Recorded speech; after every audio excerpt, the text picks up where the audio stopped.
going from 0 to 1 million, 1 million to 10 million, 10 million to 100 million? And how do you think about the business differently at each of those scales, and like what you actually have to go and do to get to each of those scales?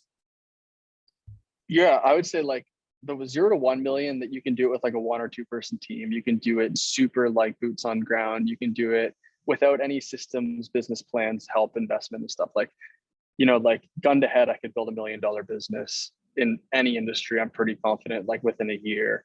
I'll just figure it out. Like now knowing what I know, right? And that's not like maybe a common thing to say, but like I think that's just to the point where like you can get it done. You can like muscle your way to $1 million and like and figure it out. That like 1 to 5, I'd put a step in between like 1 to 10. So I think 1 to 5, you can still do it with a small team, and you can like I'm gonna just talk about a product business because like that's what I know. 1 to 5 million, you can still do it with a small team and with relatively low efficiency and like processes and stuff like that. What I found from like 5 to 10 is things start to break. This is where you need like full-time customer service. You need like a warehouse manager. Like it's hectic, right? You're now like accepting POs that are multi-$100,000 coming in, going out, inventory controls, finance, accounting, all that stuff. Like it gets kind of real at 5 million and above, and where like small mistakes are hundreds of thousands of dollars, not tens and hundreds, right? 10 million and above, I imagine is going to be, so like we're in that 10 million range right now. So I can't speak too much to how it's going to feel. What I imagine that leap is going to be though, is just like hyper focus on just like actual scale around the different areas of the business. Like I talked about, like efficiencies on the cost lines, like building out warehousing, building out my teams. It's going to be like the function of like becoming a real large company, like hiring execs, hiring a lot more people, scaling just everything we do. And it's kind of that fun phase of like, we've got the formula. It's really now about like putting the pieces in place and making the right hires. I say that like I have 3 things I'm working on.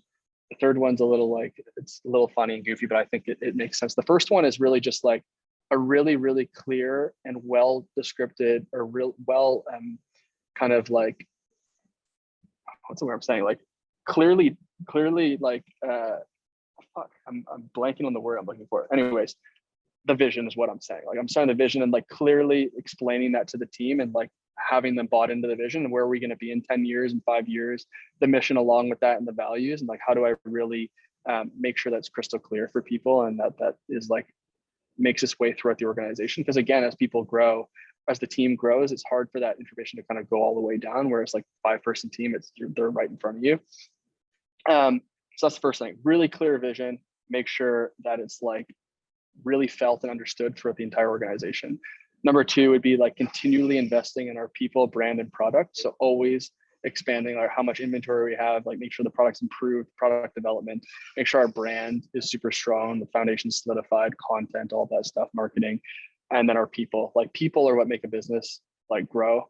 So like the right people and the best people. And the third thing is like, just do what I can to develop an audience. Like for lack of a better term, try to get famous, try to like crack Twitter, crack LinkedIn, do this kind of thing. Because like, as we know, like business went D2C and now marketing needs to go D2C. It needs to go like direct to consumer with like, you need an audience. If you look at Elon as an example, he's built, Tesla with like his audience, right? Like super fans and stuff. I'm not saying I'm trying to be Elon. I'm just saying that there's a superpower in doing things that are not normal in that sense, and that I think audience is super important. You look at like some of the biggest apparel and like CPG brands are YouTube creators starting businesses,